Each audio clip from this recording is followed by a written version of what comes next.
नमस्कार दोस्तों, audio book fan में आपका फिर से स्वागत है। अगर हम एक अच्छे स्वास्थ्य, अच्छी ज़िंदगी की कामना करते हैं तो हमें अपनी दिनचर्या में योग को जरूर शामिल करना चाहिए। जिस तरह दायां का बायां, ऊपर का नीचे एक दूसरे के पूरक होते हैं, उसी तरह योग का पूरक निरोग है। अधिक आयु जीने का सच्चा अर्थ होता है निरोगी काया। आप अगर निरोग हैं तो आपके पास दुनिया की हर एक चीज़ है।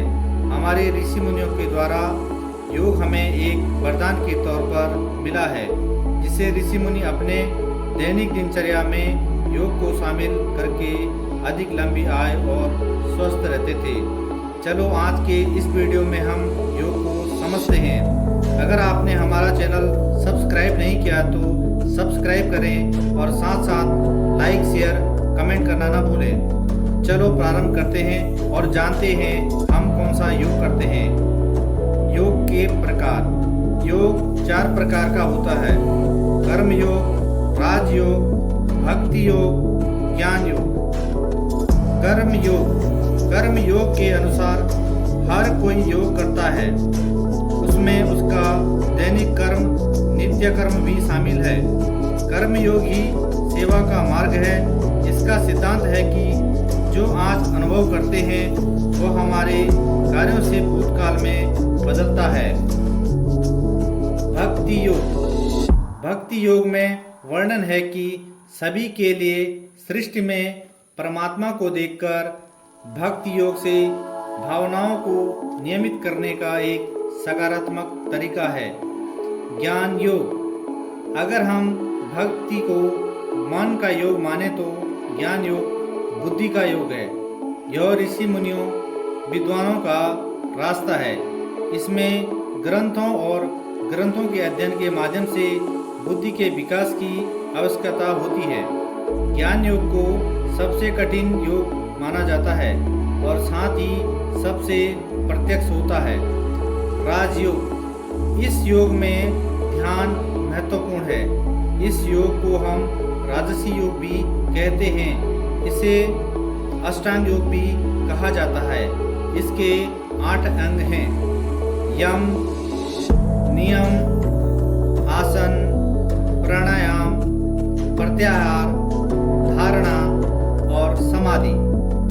यम अष्टांग योग का प्रथम अंग है।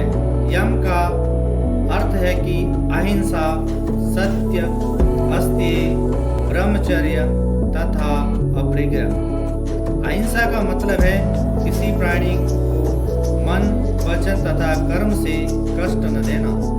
सत्य, जैसा देखा, सुना तथा जाना हो वैसा ही शुद्ध भाव मन में हो। अस्तेय, इसका शाब्दिक अर्थ है चोरी न करना, दूसरों की वस्तु पर अपना अधिकार न दिखाना।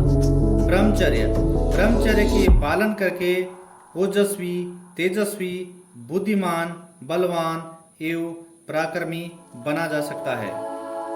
अपरिग्रह, चारों ओर से संग्रह करने का प्रयत्न करना है। नियम, योग का दूसरा अंग है नियम। सोच, इसका शाब्दिक अर्थ है शुद्धि, जैसे गंगा जल हमारे शरीर पर गिरने से शुद्धि कर देता है। संतोष, संतुष्ट रहना और अपर्याप्त की इच्छा न करना ही संतोष है। तब अपने लक्ष्य की तरफ बढ़ना तब कहलाता है। आसन, किसी भी आसन में स्थिरता और सुखपूर्वक बैठना आसन कहलाता है, जैसे पद्मासन, भद्रासन, सुखासन आदि। प्राणायाम, आसन में स्थिर होकर जो सांस लेने व छोड़ने की गति को प्राणायाम कहते हैं। इसको प्राणों का आयाम यानी कि प्राण व्यायाम भी कहा जाता है। प्रत्याहार, इसका मतलब होता है कि अपनी इंद्रियों पर पूरा नियंत्रण और अधिकार हो जाता है। धारणा, मन को भटकने से एक सूक्ष्म लक्ष्य, आत्मा और परमात्मा आदि पर केंद्रित करने को धारणा कहते हैं। ध्यान, यह प्रत्येक क्रिया का पूरक है। जैसे हम किसी को बोलते हैं, अरे गाड़ी चलाते समय ध्यान रखना, ध्यान देकर पढ़ना, अपने स्वास्थ्य का ध्यान देना आदि। मतलब ध्यान के बिना जीवन अधूरा है। ध्यान के बिना हम किसी भौतिक तथा आध्यात्मिक लक्ष्य में सफल नहीं हो सकते हैं। समाधि, जब हमारा ध्यान शून्य हो जाता है तो उसको समाधि कहते हैं। इसमें हम अपने को भी भूल जाते हैं। इसी एकाग्रता को ही समाधि कहते हैं। धन्यवाद, धन्यवाद।